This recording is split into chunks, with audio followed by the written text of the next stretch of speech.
Okay, good morning. Today is the 15th day of the August, which is Chaf Aleph of Parsha Sekev. That sounds a nice beginning like that. I'm happy that I have one person here and share with me, and nobody else. What can I tell you? My MDY is fantastic, and if anyone's learning, they're probably learning with that. That's my guess, or they're learning on their own. But anyway, this helps me learn. So we thank Hashem for the ability to learn, help bring Mashiach sooner and Beis Hamikdash back, and Am Yisrael Chai and Shalom, and bring hostages and everything else we can think of. All right. I also thank Hashem for Hillel's always here, not only to work the phone, but at least I'm not talking to myself. Okay, we're learning Ischus of, by the way, it's great for bringing last night, and sure, wow. Okay, so we learned for Shlema for Rabbi Smith's father. So I still don't remember his name, but Rabbi Smith, if you text it to me, we'll read his name. Also, Naftali Ben Bela, Nechama Bela. This year, I hope you're doing well. Anybody else needs you for Shlema? And my son, Uriel Gabriel Ben Baruch Lachaya, is still in the hospital on rehab, hopefully physical rehab, all right, for his leg, and hopefully we'll be getting out soon. Oh, okay. So we're at the bottom of 55a, Nun Hey Amud Aleph, down by the Mishnah. All right, 3 lines from the bottom. Let's see if anyone's tuned in. And no, still talking to myself. Okay, it says, Lachin gas be'uta min ha'ovid kochav. It says, it's a statement. We may buy the contents of a wine press that had been used, they say trodden wine press, from an idol worshiper. So first thing you ask the question, wait a minute, the contents of the wine press that's probably of an idol worshiper is probably Yayin Nesach. So let's go over some definitions. What's Yayin Nesach? Yayin Nesach is the term of wine that idolaters used or were going to use for their idolatrous purposes. All right, lahabdil, we use wine that's always kosher at Pesach to be Mekadesh Shabbos, Mekadesh holidays, say Havdalah. All right, so we use wine for our Kedusha purposes. Idolaters use wine for their unholy purposes. So any wine that had been in contact, and we'll define exactly what in contact was, how we'll see in the end they had to kind of move their hand around, at least in the wine, is considered Yayin Nesach, even if they didn't worship with it yet. All right, because this is what Takan of Rabbanan. And if you're going to ask the question, well, what about Stam Yenam? Just if they saw the wine, that was a Takana made hundreds of years later. So right now, we're just learning about the Takana of the Rabbanan, about wine that had the potential or was going to be presumably for Yayin Nesech, for idolatrous purposes, done by a non-Jew who was an idolater, and the prohibitions upon this. I hope that was clear enough. I try my best. Okay. Okay. So it says we can buy this contents of the wine press.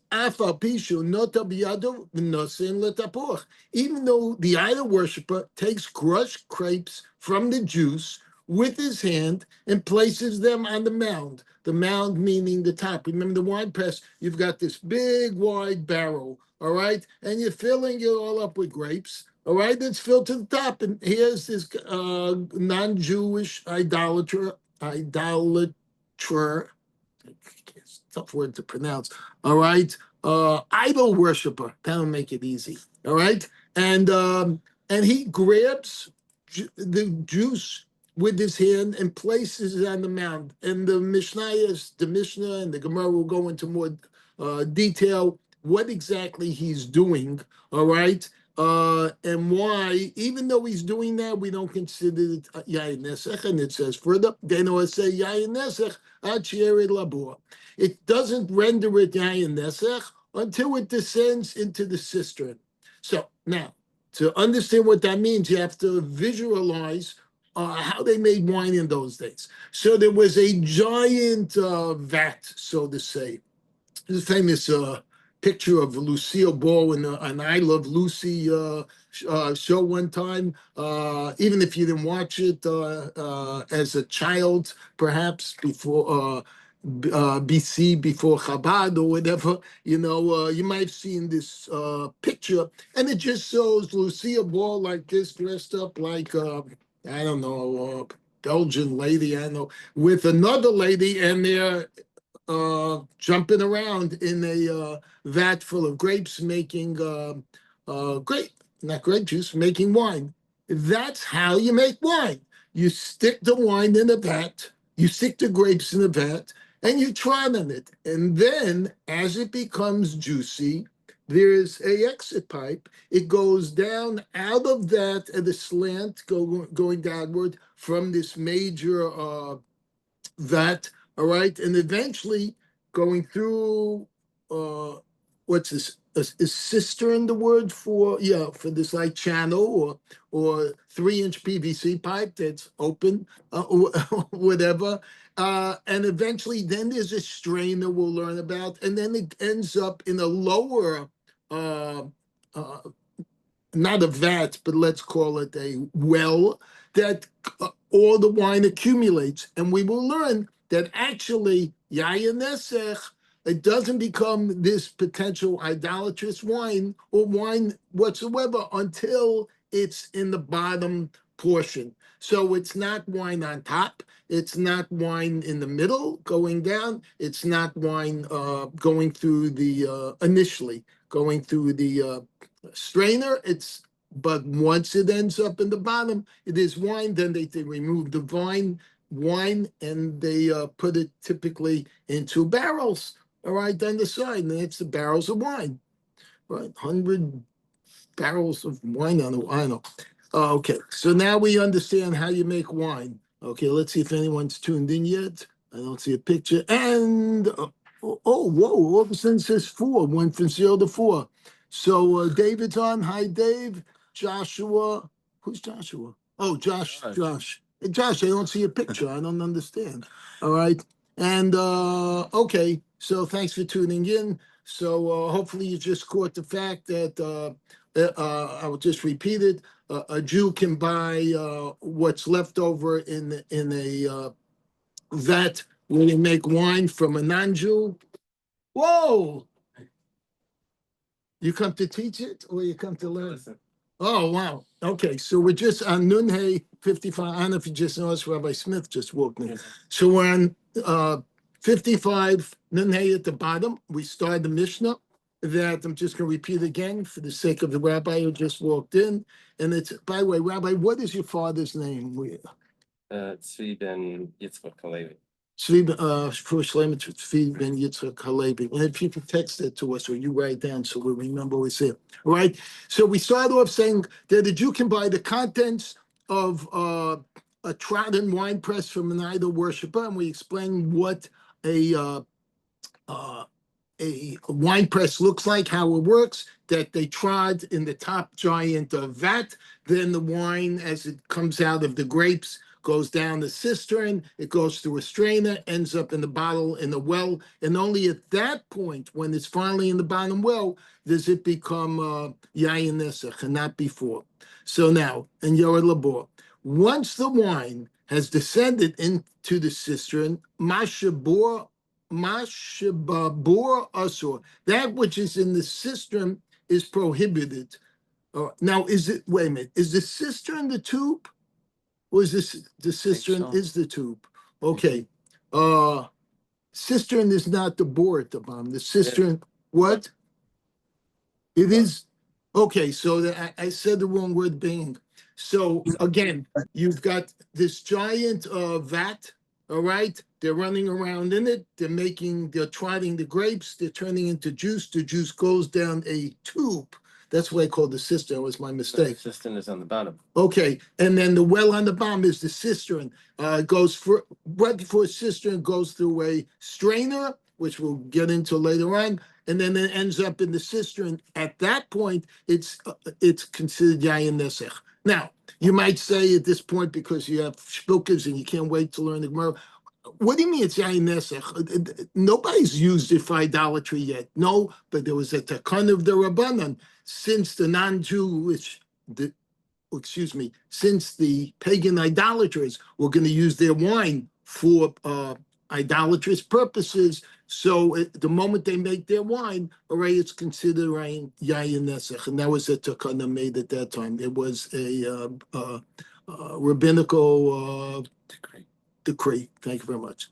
Fashar mutar, and the remainder is permitted, meaning that the wine that's still up on top and the wine that's in the tube initially we're saying is allowed.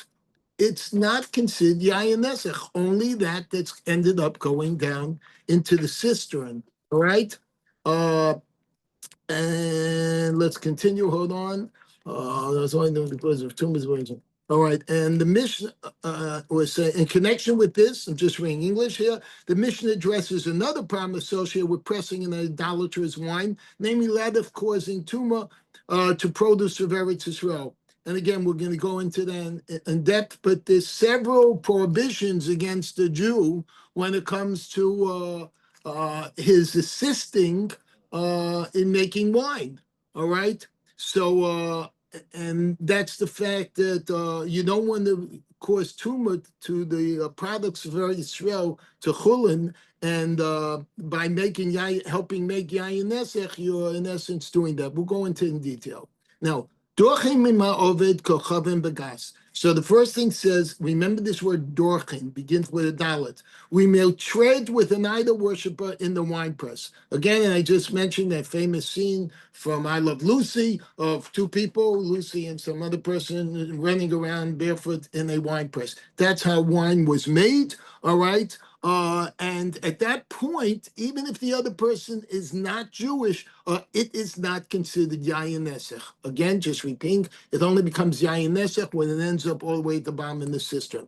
Avalo butstream remo, he says, however, we're not allowed to harvest grapes with him because then we're assisting this non-Jew in basically to render tamei eventually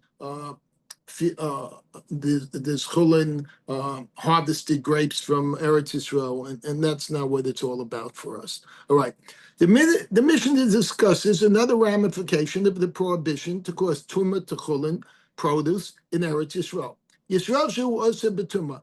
What if you have a Jew, and this Jew is not Chabad yet? All right, he's not from yet, and then he source away. In fact, Puk Fakir, he does things in the state of Tumah, all right? He's not interested in going to mikvah. He's not interested in tshuva. He's not interested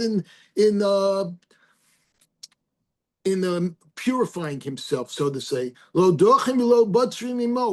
for that Jew, we can neither harvest with him, nor can we trade with him. So it's more strict than now with the idolater, all right? Because we're kind of leading him astray, to tell you the truth. He's doing the wrong things, and you don't want to help a Jewish person do averos. But we can transport barrels to the wine press with him, imo minagas, and carry away wine barrels from the wine press with him. All right, that part is allowed. So because the prohibition is really only the sinful act, which we mentioned above, but not these ancillary kind of activities. Okay, the Mishnah turns to another case in which the above prohibition applies. Nachtam Shu Ose Betuma. It's considered, now we're looking at a baker, all right? So he's kneading his bread. What if you also have a baker here that he's a Jewish baker? He's a Jewish baker, I assume, yeah. And he prepares the dough also in the state of Tuma, all right? In a unpurified state. The utensils. What? The utensils. What do you mean utensils? The utensils too. The utensils are tuma, or is he tuma? Tamei. Utensils. What about him? Because in the case of the wine press, a wine, it was him. Oh, say, see note 7. So that's what it says here. Once the dough has been kneaded and shaped, the sinful activity is completed. Transporting the finished dough to the baker and surely baking it constitutes a new non-sinful act in which it is permitted to assist. That's similar to the wine thing. Our translation of Nachtum, kneader, and of Palter as a baker follows. Rashi forcefully disputes this interpretation, explains instead Nachum is a baker who prepares dough and bakes it, and Palta is a retailer who sells it. According to this explanation, it's forbidden to assist even in the baking of the bread, for the kneading and rolling and baking are considered one extended activity. It's permitted only to help the sinner transport this baked bread to a retailer for sale, as this is surely considered a new non-sinful act. Right. So here, as Hilo brought up, that in this explanatory note, it's referring to utensils, but I'm not sure that it's just the utensils and not the person himself. But I'm not going to go into that deeper right now. We're too far behind.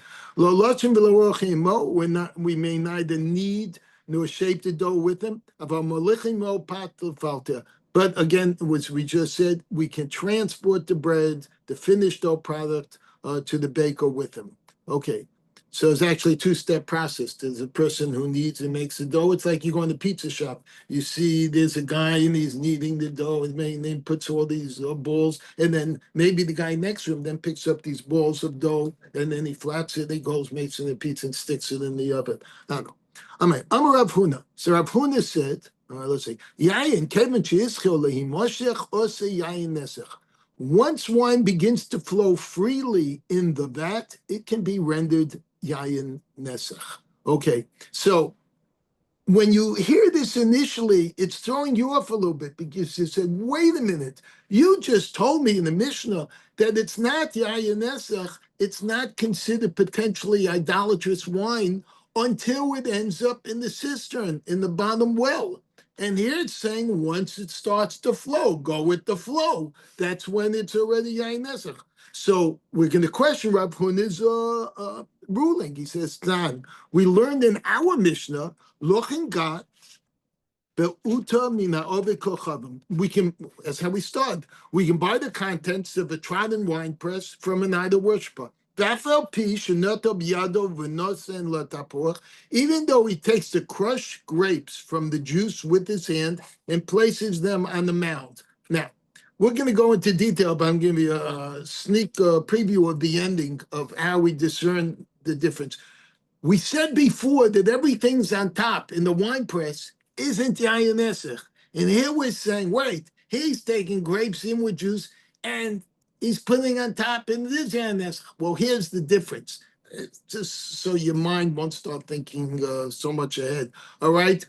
Imagine the wine press is totally filled with grapes. It's so filled with grapes that it's stuck up like pebbles, the escape route, the pipe. All right?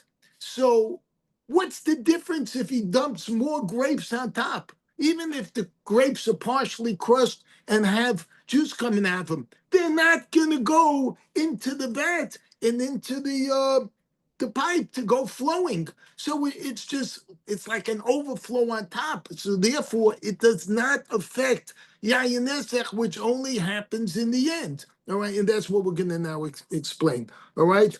Now, once the idolater removes the crushed grapes to the mound, there is pure juice flowing freely in the basin. Yet the Mishnah teaches that although the idolater touches it, he should not render it Yayin Nesech. Just hold in because there's some machlokas going on, and you see how depending on who you hold, it is or it's not. I'm Rav Huna. What Rav Huna said. Begat bekuka meleya. This is what I just said. He's dealing with a wine press that's totally plugged and full to begin with. All right? He says, Tashma. All right? And that's why when it's totally plugged and full, whatever you do on top, is irrelevant. It's not going to be Yayin Nesech because it doesn't have the chance to really go with the flow down below into the well. All right. How low can you go? All right. Tashma, come learn the refutation for the Mishnah's next clause. So that they take sides in the Mishnah. As soon as they find out the next thing the Mishnah says, they say, I'm getting sure that's all right. That's what I just said.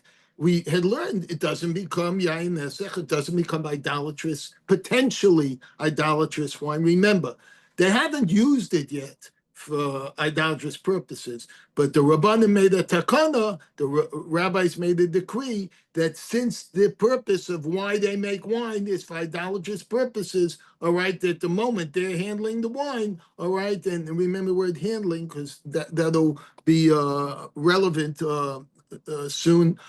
We call it, and it has the prohibition of yayin nesach. All right. At this point, as I mentioned earlier, stam yenam, just to go, because you might say, well, but the guy's there, he's looking. I mean, the idol worshiper is there, he's looking at the wine. Why is it already prohibited? Because that takana didn't exist yet, baby. All right. Here we're talking about, a couple of thousand years ago, and that takana of stam yenam, that rabbinical decree of wine which why we make yayin mavushal nowadays, all right, just didn't exist back then.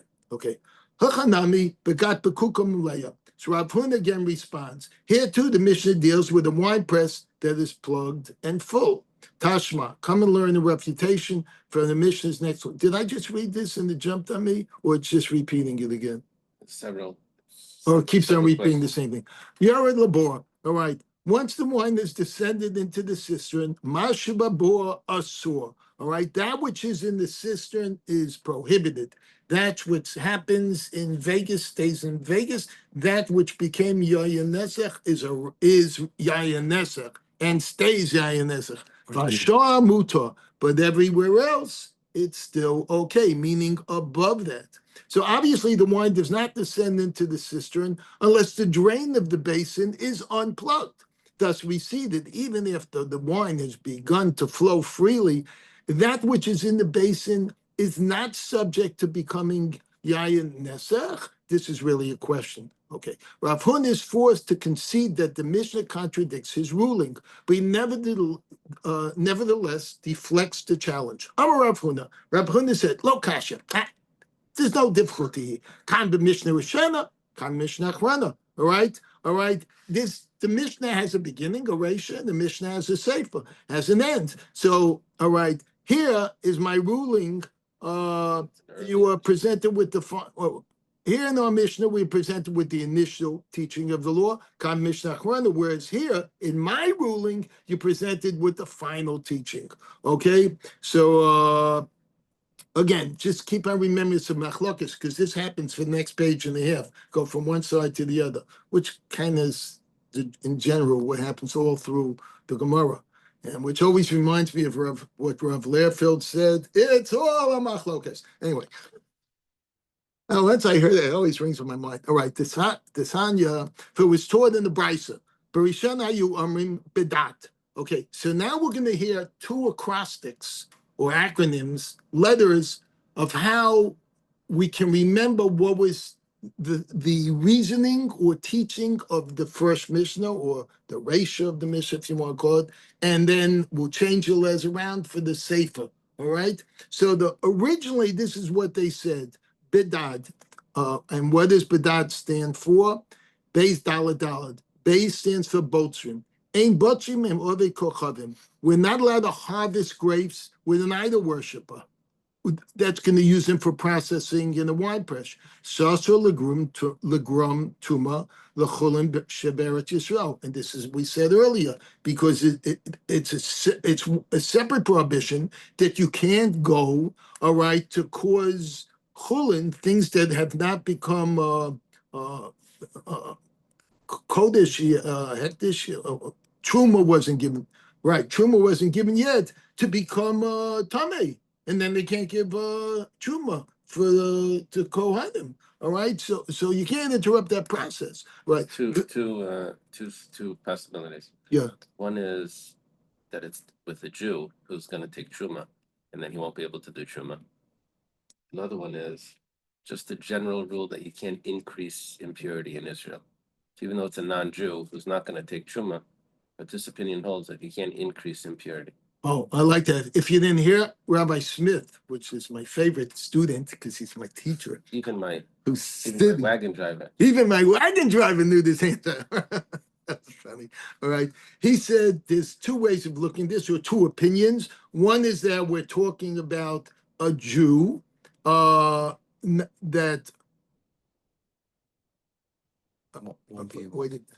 isn't going to would be harvesting it. Yeah. And he doesn't keep the laws. Oh, like we said originally. Would be messing up the laws of truma.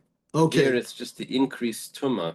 All right, it's itself a problem. So that's where we really don't want to add Tumah to Eretz Yisrael in any way, whether it's the Jew who wasn't going to do it, all right, which we mentioned early cases on, all right, similar, or we're talking about a non-Jew who certainly his purpose of what he's going to do in harvesting is not going to be for Shem Kedushas Yisrael, all right, like Lishma, Shem Kedushas Mitzvah.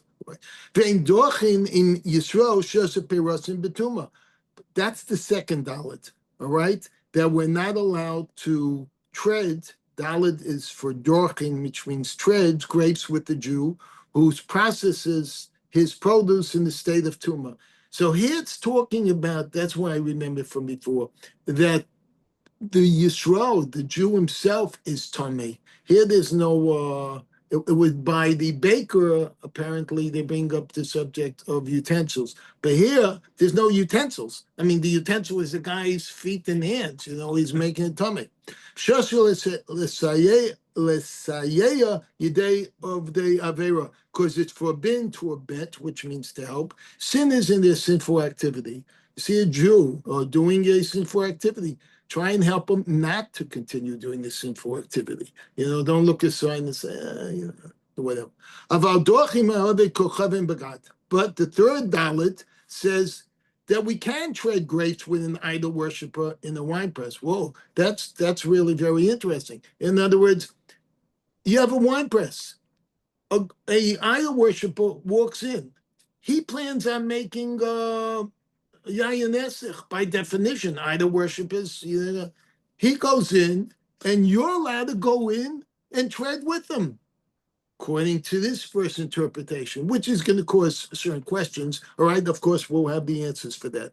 The Gemara interjects, V'lo chashinu Rav Huna, and according to this initial teaching, we're not concerned with what Rav Huna said, that once wine begins to flow in the treading basin, it can be rendered Yayin Nesech, right? So the citation of the Brisa continues. V'chazu lamar debad debav. All right. So later on, they retract this initial way of learning the Mishnah with where we said badad, all right, which we had just explained, and we move the letters around and we try and remember the acronym debad or debav, they'll say. And let's see what that stands for. The first dalit, ein dochim im ha'oved kochavim bagas. We may not tread grapes with an idol worshiper in a wine press. And this is the opposite of what we just learned. That's why I said every time we can learn something, it's going to be opposite because it could be a different opinion. Don't worry about it. The Gemara interjects, Mishum de Rav Huna. This is because, according to the final teaching, we're in fact concerned for the dictum of Rav Huna. All right? Okay, we're going to go into this a little bit more in detail shortly. So I want to go there. Right, we're now at the top of 56a. Now the base. We're not allowed to harvest grapes with a Jew who's in the process, who processes his produce in the state of tumah.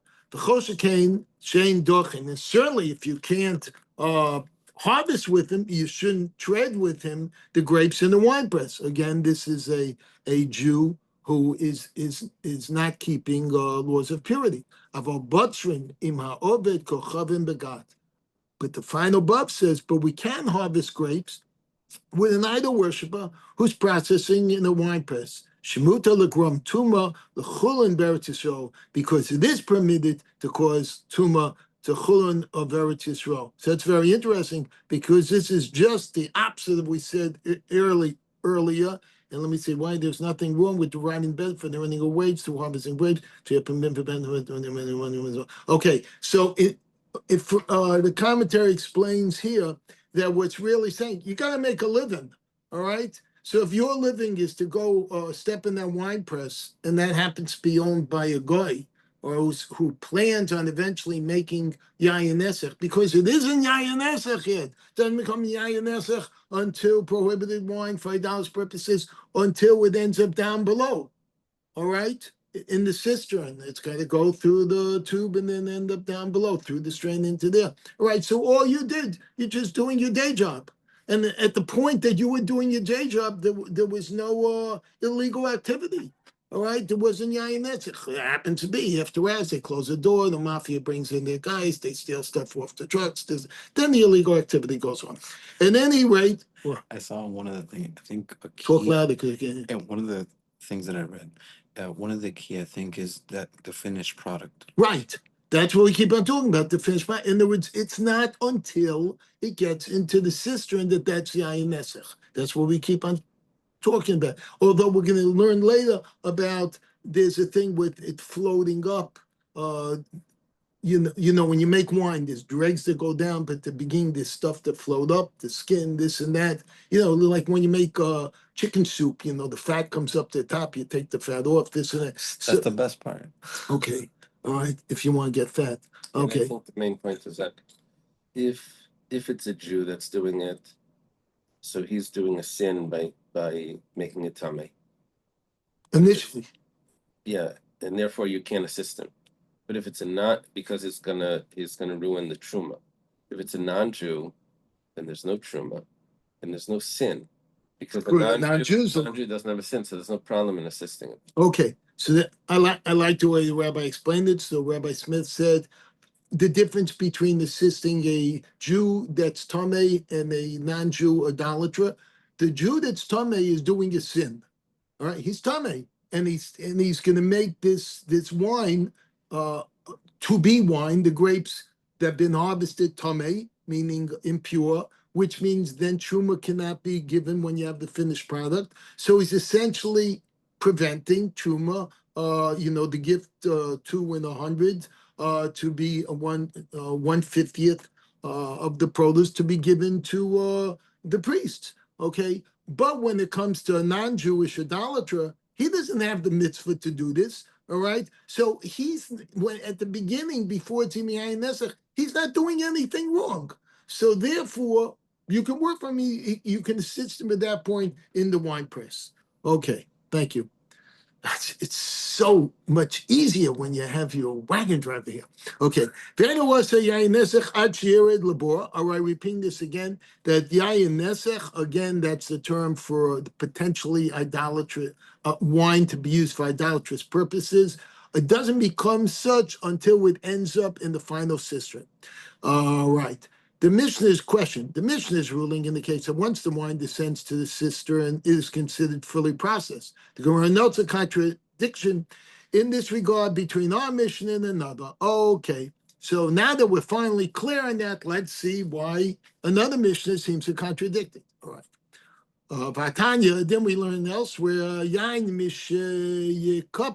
wine becomes subject to tithing, meaning you have to give masir from when the scum floats to the surface. Okay, so again, you ever see like a waterfall or the water flow into a pool, all of a sudden bubbles and things are up on top. All right, you've seen them pour wine, the head of the beer goes up on top. Well, for beer. And when wine goes down, remember this wine, even though it went through the strainer, it still has little pieces and stuff that's in it that if it's lighter than the wine, it's going to float to the top.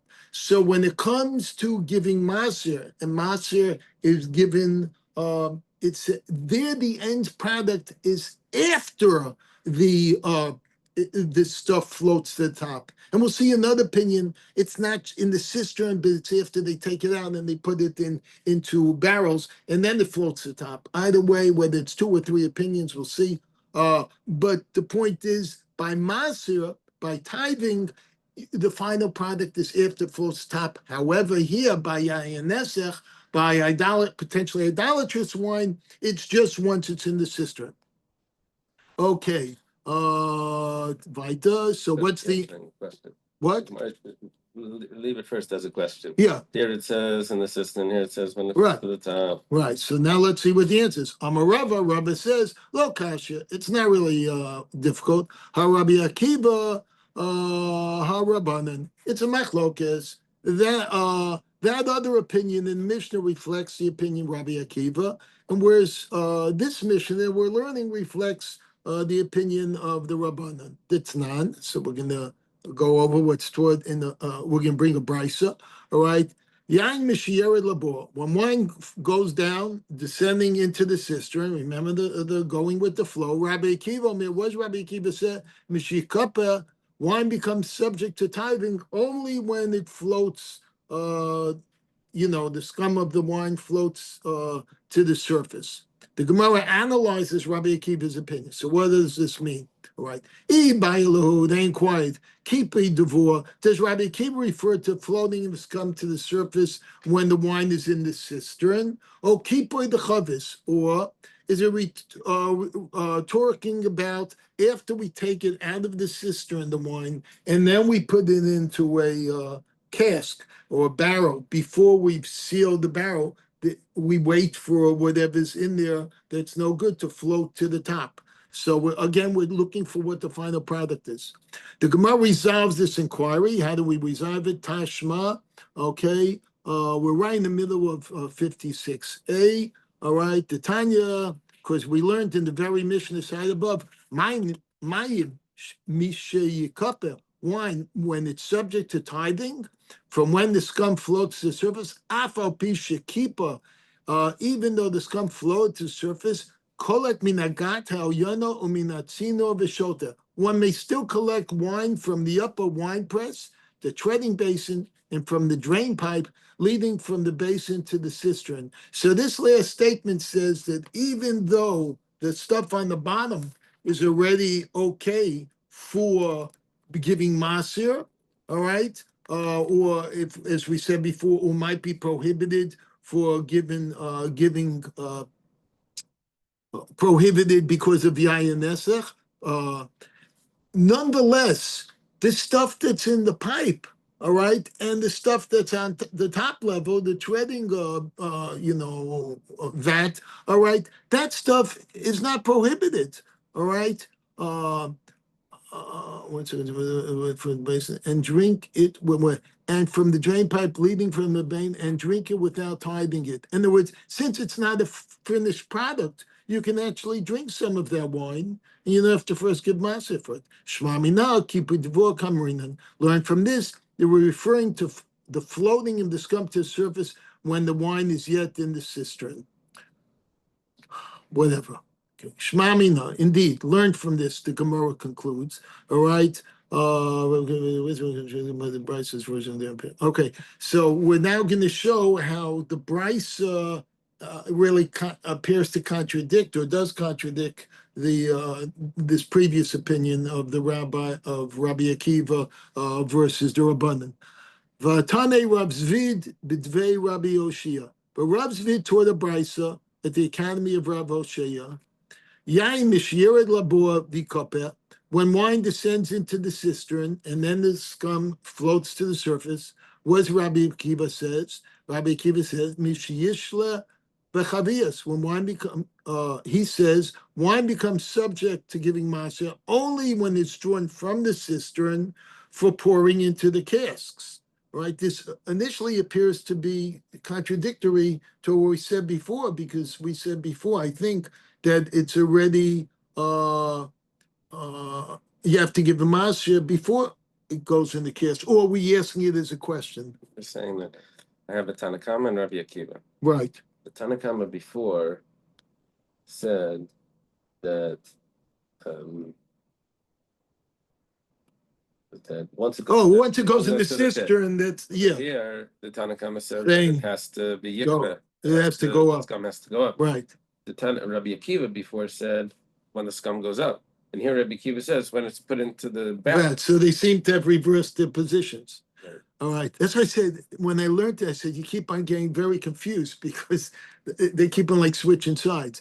The Gemara answers Tartza nami lahach kamaisa hachi. Amend the first brisa to also read thusly. Yain mishirid labor bikopeh. Wine becomes subject to tithing from when it descends into the cistern, in other words, and the scum floats to the top. Rabbi Akiva says, Mishe yishla bechaviyos. Wine becomes subject to tithing only from when draws from the cistern for pouring into the casks. So is he saying you Even later. later? Yeah, he's putting it even later. So is he waiting for it to float to the top in the casks, or not just? He said that before that's in the pit. Yeah.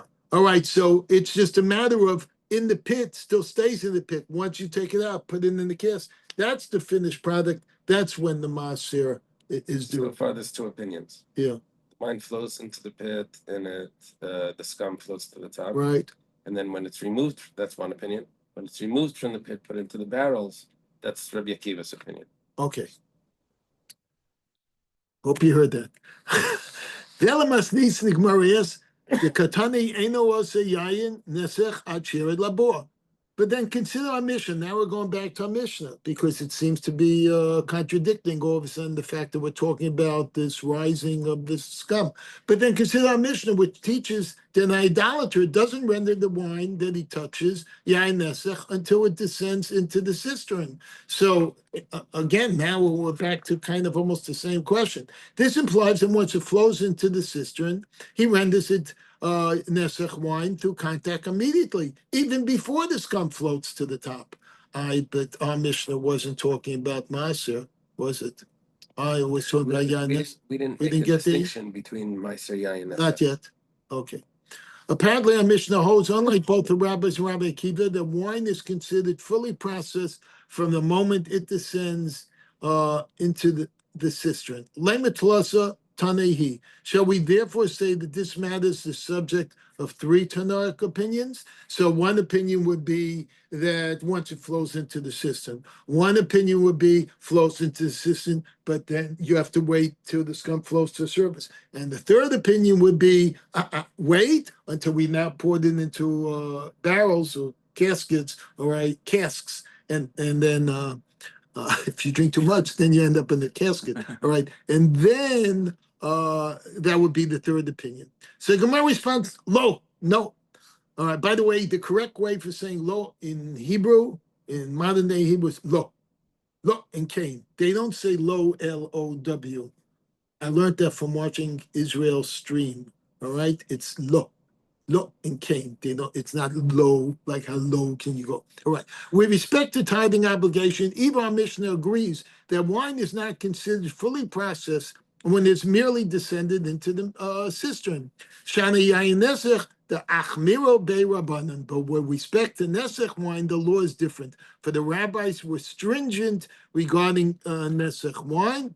We're on to Nun 56b, Nun Vav Amid Beis.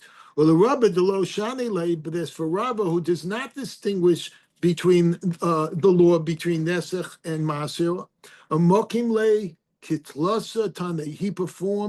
He perforce explains the matter of what constitutes fully processed wine as being the subject of the three Tanaic opinions. Okay, let's just let it rest at that statement. New Mishnah. All right. Is this a new Mishnah? It's New quote from a new quote from Mishnah. Ma shebabur asur v'ashar mutar. Okay, that's what happens in the boar station. Once the wine descends in the cistern, that's prohibited, but the remainder is permitted. Hasn't gone there yet. The Mishnah's ruling is qualified. I'm Rav Huna. Rav Huna says, "Lo shano elo shlo hechsia garguse lagas." When they said that, they taught that the wine remaining in the treading basin is permitted only during a case where one did not return the contents of the strain of the treading basin for further pressing. Okay, so here's the thing. We initially said that what if you had a full treading basin, which I called the Faults. what they call it? Faults. The big basin that we filled with wine. So we said that originally, what if they took some? It was totally filled. It was self-filled. It was plugging up the pipe. All right, nothing's flowing yet.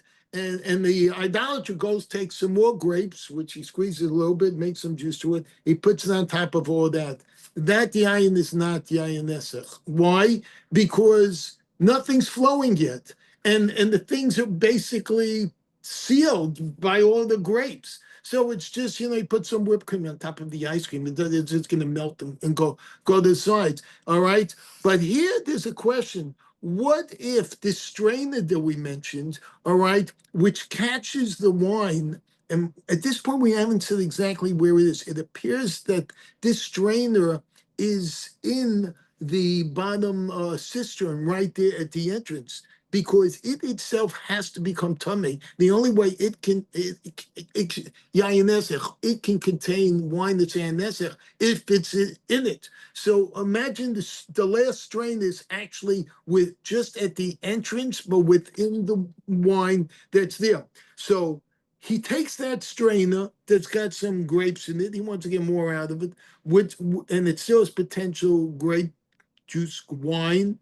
All right, and he takes it out and he goes and he pours it now on top of the top treading basin. That's no good. All right, that stuff is going to be yayin nesach. He says, treading basin. Aval hechsir gargusi lagas. But if one returned the contents of the strainer to the treading basin for further pressing osra, then the wine in that basin is prohibited. Because originally we said the wine in the top basin is not prohibited. All right, it's not prohibited as long as you didn't contaminate it with wine from below. Once you contaminate from wine from below, now it's prohibited. Gemara asks, Gargusni gufa b'maikama mitasra. How did the wine that strain itself become prohibited? Benitzuk? Are you saying it's because of the stream connecting to the prohibited wine in the cistern? So at this point, we don't really realize where this strainer is. So, and this is halachic questions, and Daf Yomi's not halachic shia.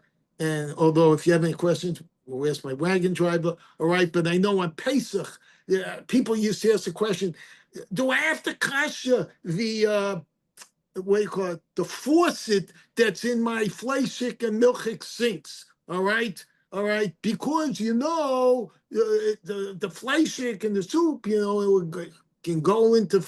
I don't remember the answers. I know the answer that I learned is you take the filters off, put the new ones, or clean them out, and put them. But the question comes, if there's a flow going from one place, and I remember questions where if you're in an apartment house where there are non-Jews in other apartments, where all the water is connected, so the flow of water can be coming from a tummy place to a kosher place, is the worst.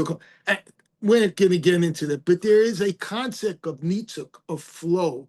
So if this flow of this wine is going into the bottom cistern, which is tamei, and even if this flask is not in there, but above the entrance, all right, the flow is continuous. Do you say, this is the question, that because it's a flow, and part of the wine is already in one end where it's tamei, and the other part, which is flowing, if you go like salmon up the stream, is going into this, did it become tamei as well? That's what I think the question is.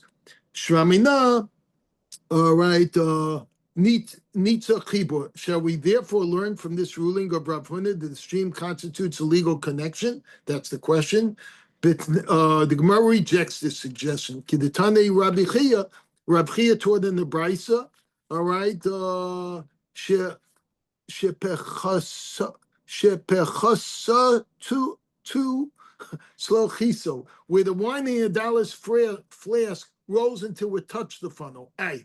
So in that case, imagine this is a bottle of wine, all right? And then you're Jew, and you take your funnel for some reason, and you put it in through here, and then you want to fill it with water. I don't know, whatever, or more kosher wine, whatever. But this is yayin nesach, all right? So if the water level is here and the flow's going down, that would be nitzuk, all right? But that's not what happened here. Here, the funnel reached up to here, and as you're filling it up, the tip of the funnel ended up in the wine. That's not nitzuk. That's mamish touching it. All right. Now it's been immersed in the bottom cistern. If it's immersed in the bottom cistern, then that's already a prohibited accessory. All right. Hachanamish b'chaso baro. So here too, Rav Huna refers to a case where the wine in a dollar rose until it touched the strainer. Okay, so obviously the strainer was just about at the entrance of the cistern. Gemara cites a related discussion. All right. Hahu Yanuka, the son of Avodah Kochavim, Bishish Shnei. So you had this Yanuka. We've heard the Yanuka before. He's mentioned, I think, also in Pirkei Avos. All right. So this is a child prodigy. All right. And he learned all of the Gemara of Avodah Zara by the time he was 6 years old. So I want to ask him a question. Balmine, they inquired of him, Mod lidrach im ha'oved kochavim begas. What is the law with respect to treading with an idolater in a wine press? All right, they're asking the question of what we've been learning to know. Amalahu, he replied, Dochim ha'oved kochavim begas. We're allowed to tread with an idolater in the wine press. That's what we've learned. V'haka menasech bidei. So they asked him, well, wait a minute, doesn't he take this wine with his hands while he's treading the wine and make it yayin nesech? All right. Up until now, we've been picturing him running around, treading the grapes with their feet. But the problem is that yayin nesech's really made when the idolater takes his hand, sticks in the wine, and kind of mushes the wine around. Think of Shakespeare's witches in Macbeth, boil, boil, toil on trouble, except they're using a cauldron and they're turning it around. But that's when they did idolatry. Things had to be mushed around, all right? So they're saying here, what if the guy had very long hands, all right? And his hands were put in, reached into this wine vat up on top. All right, even though it's not down below, it hasn't become yain nesech yet. Would that make this wine in the top level become yain nesech? Here we're following the opinion that says even when it flows, it's yain nesech. We're following the second opinion, Rav Huna. Okay, so even when it flows, go with the flow. Okay, and therefore he's made it yain nesech. The tzerna lidei, the child replied, I mean, that's permitted when they bind the idolater's hand while he treads, so he cannot touch the wine. So now change that picture a little bit. The idolater who was in there treading, he had his hands in handcuffs, or what do you call it, those zip ties or something like that. But it was tied so that he could very well. He could only make the wine. Bahakam menasech beregel. They ask further, but nevertheless, the idolater presumably makes a libation with his feet while treading the wine. Well, of course, he's got to tread it with something. Nisich de rego lo shmei nisich. But the child answered, Yanuka, a libation that's made with the feet, with a foot, is not considered a libation. Okay, so a related incident aside, Hahu of the Hava bin Harda, Nahardaya. There was an incident in Nahardai, on the Euphrates or one of those rivers, where the Darshu Yisro Vaved Kochavim Lahu Chamra, in which a Jew and idolater whose hands had been bound trod certain wine belonging to a Jew. All right? B'shahaya Shmuel Tlata Riglei, and Shmuel postponed the ruling of his case until 3 festivals had passed. So Shmuel had to give an answer here whether or not this wine was kosher or not kosher. Now, whether or not he was waiting to find out an Isra or he's waiting to find a Heta, I don't know at this point, but he really waited because, and why does it say 3 of the Shalosh Regalim? Because in those days, they used to come before the Shalosh Regalim. That's when they hear the Divrei Torah and, the liturgies and, everything that they had to learn about. My timer, what is the reason that Shmuel postponed the ruling? Is it because he reasoned, top of 57a, that if I find the Tana prohibits wine for benefit when a dollar even touches it, to Rabbi Nassan, this will be in accordance with the opinion of Rabbi Nassan. We didn't cite it yet, but he goes in the Srin who Afila Bana.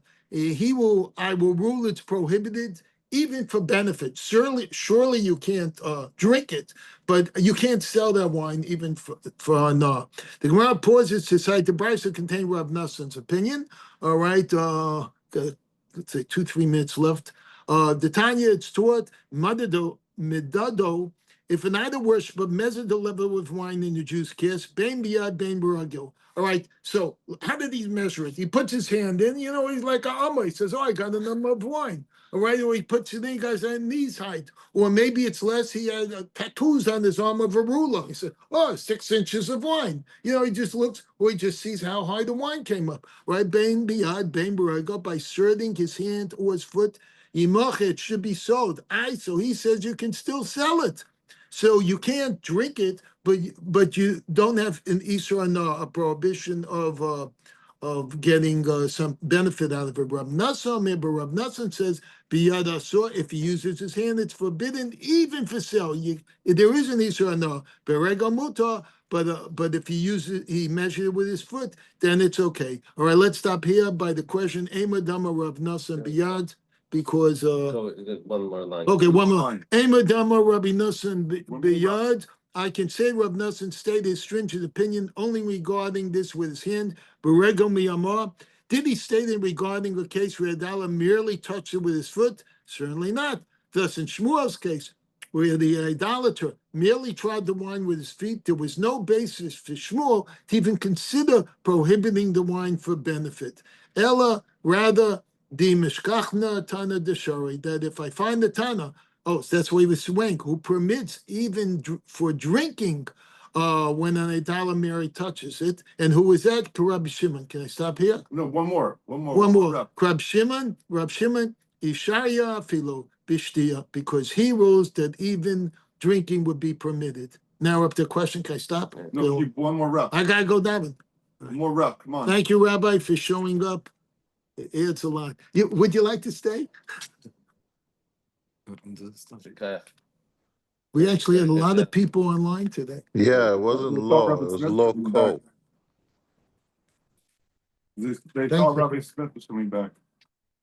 Good now. Yes.